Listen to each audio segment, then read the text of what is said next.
முருகனே வந்து உங்க கஷ்டத்தெல்லாம் தீர்த்து வைக்கணும் அப்படின்னு நினைக்கிறீங்களா? அப்ப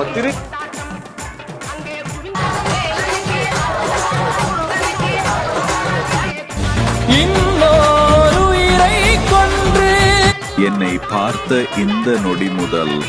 உனது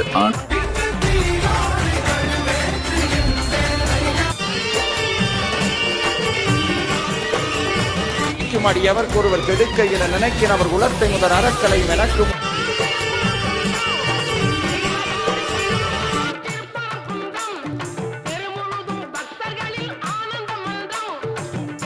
வெள்ளம் நோக்கி பாய்ந்து வரும்